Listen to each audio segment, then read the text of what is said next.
আমার মতো কার কার বোনের বাসায় বেড়াতে ভালো লাগে? আমার তো অনেক ভালো লাগে আমার মেজো আপুর বড় আপুর বাসায় বেড়াতে। আর ছোট বোনের বাসায় আর বাবার বাসায় তো কোনো কথাই নাই। এখানে তো যখন মন চায় তখনই ছুটে যায়। আজকের ভিডিও আপুর বাসাতে কি কি করলাম আর কোথায় যাচ্ছি আপুর বাসা থেকে সবকিছুই আছে এই ব্লগে। আসসালামু আলাইকুম, আমি সাথী। আলহামদুলিল্লাহ আমি ভালো আছি, আশা করি আপনারাও ভালো আছেন। Welcome my new another daily blog. তাহলে চলুন কথা না বাড়িয়ে আজকে ডেলি ব্লগটা শুরু করে ফেলি। এই ব্লগটা হচ্ছে শুক্রবারে আর এই ব্লগটা হচ্ছে বেশ কিছুদিন আগের ব্লগ। আর বৃহস্পতিবারের রাত থেকে অনেক বৃষ্টি হচ্ছিল, শুক্রবারেও অনেক বৃষ্টি হয়েছিল। আর এই ভিডিওটা আমি ধারণ করেছি শুক্রবারে বিকেল বেলা। আমাদের খাওয়া দাওয়ার পরে একটু বৃষ্টি হচ্ছিল, আপুর বারান্দা থেকে দেখছিলাম। তো যাই হোক, এখন রুমে চলে এসেছি। আর এই তো আমার বাবাটা এখন হামাগুড়ি দিচ্ছে আর বল নিয়ে খেলা করছে, যেহেতু নতুন হাঁটা শিখছে ও। সারাদিন তো এখন বসে থাকতে চায় না, আর শুধুই হাঁটতে চায় আর খেলা করতে চায়। মাশাল্লাহ, বলটা আমার দিকে দিচ্ছে যেন আমি বলটা ওকে মারি। তো এখন আমি পা দিয়ে বলটা ওর দিকে দিচ্ছিলাম। ও দৌড় দিয়ে এসেছে আমাকে পা দিয়ে বলটা দিবে, কিন্তু ও দিতে পারেনি। কিন্তু আমার বাবাটা চেষ্টা করে যেন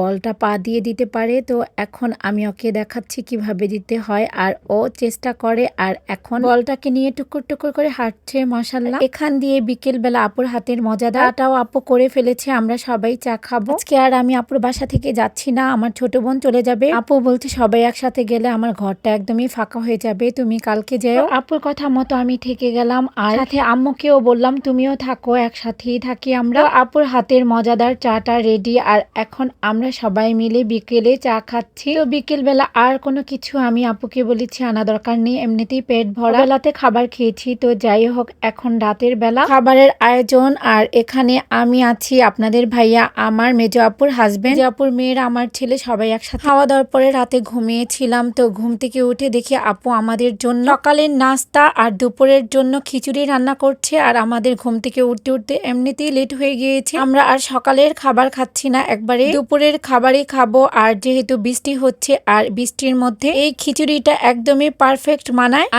আমার আব্বু যখন বেঁচে ছিল, তো আমার আব্বু যখনই বৃষ্টি হতো আম্মুকে বলতো আজকে খিচুড়ি রান্না করবে আর গরুর মাংস রান্না করবে, পাতলা খিচুড়ি আর গরুর মাংস রান্না করবে, খেতে অনেক ভালো লাগবে। আম্মু সকালবেলা ঘুম থেকে উঠে গরুর মাংস আর খিচুড়ি রান্না করতো, আর আমরা সবাই একসাথে খেতাম। এই দিনগুলোই খুব ভালো ছিল, ওই দিনগুলো অনেক মিস করি। আব্বু যখন বেঁচে ছিল আমাদের ঘরটা একদমই ভরপুর ছিল, এখন আব্বু নেই, আমাদের ঘরটাও ভরপুর নেই। সবাই আমার আব্বুর জন্য দোয়া করবেন, আল্লাহ তাআলা যেন ওনাকে জান্নাতুল ফেরদৌস দান করেন, আমি। তো যাই হোক, দুপুরবেলা খিচুড়ি খেয়ে এখন বাসায় চলে এসেছি, আম্মুদের বাসায়।